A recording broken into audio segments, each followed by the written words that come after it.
The fact of the matter is that in most instances, because the NFL is such a violent sport, because they're so meticulous in terms of how they really scan and probe, not just into the abilities of these professional athletes, but into their lives overall, because the NFL is what it is and teams are the way that they are.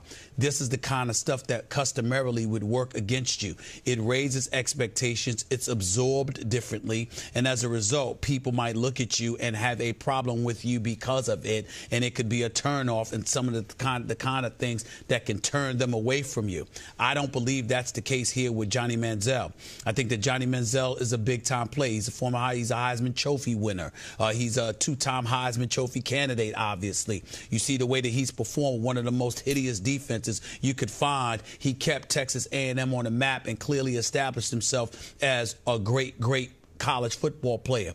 Nick Saban, one of the great coaches in the game, said he's one of the greatest competitors, if not the greatest competitor he's ever been faced against.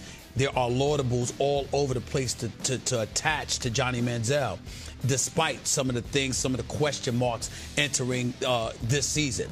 And yet here we are as the NFL draft approaches, and we're hearing that teams may not want to touch him. Teams may not be interested in him, et cetera, et cetera. There are question marks about him. Bill O'Brien wants to know, is he the kind of guy that would be in the film room, the first to arrive, the last to leave, the level of dedication, how he conducts himself in the offseason, et cetera, et cetera. And Johnny Manziel is saying, you better recognize, excuse me, I'm doing what I'm doing for a reason. Yes, I do have ability. Yes, I can perform. Yes, I do believe I have that it factor. But it's not just that. I'm going to put in the work. And there's a lot that goes to me that is far more positive than has been reported. And if you pass on me, knowing that I'm from the state of Texas, that I've performed in the state of Texas, that the Houston Texans are coming off a debacle of a season, and here I am at your doorstep, and you have the opportunity to grab me with the #1 overall pick, not only will you make a mistake just because you passed on me, you're going to make a mistake that you will rue the day about because, again, you may end up facing me twice a year because I may get picked up by somebody in your own division. And I'm going to make sure you remember that you passed on me. That kind of attitude, if you're a Bill O'Brien, hyper-competitive, you got to love that. So I like what Johnny Manziel did. As a matter of fact, I take it back. I loved it. I think it's going to work for him. So you have absolutely no problem with this? Zero. Well, obviously, I have less than zero problem with it because I've been saying for 2 months that if the Houston Texans pass on Johnny Manziel, they will forever regret it. Johnny wanted to plant that little seed in their psyche, which is why he chose the Houston Chronicle interview to say, hey, this is the deal.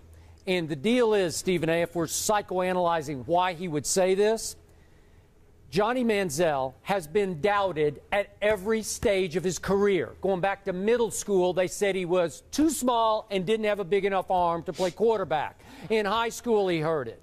Going to college football, he heard it. Certainly going to the Southeastern Conference, he heard it. And remember, he grew up badly wanting to be a Texas Longhorn. And the University of Texas thumbed its nose at Johnny Manziel. So here he is, and this is Johnny being Johnny.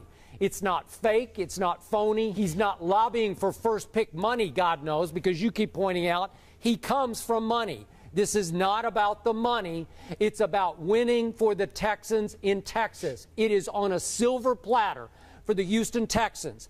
I'm not convinced that coach you mentioned, the new coach, Bill O'Brien, will fall in love with Johnny Manziel. That could be a little fire and ice clash.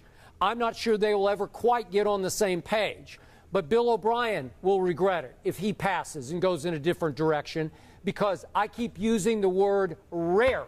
Rare quickness, rare playmaking instincts, and as you point out, rare competitiveness. I've never seen anything quite like him on a football field with a football in his hands, because he can beat you from the pocket, he can throw the heck out of the football and throw it accurately, or he can run around you and through you, and he can run it downfield almost the way Michael Vick in college could run it downfield. So none of this surprises me at all.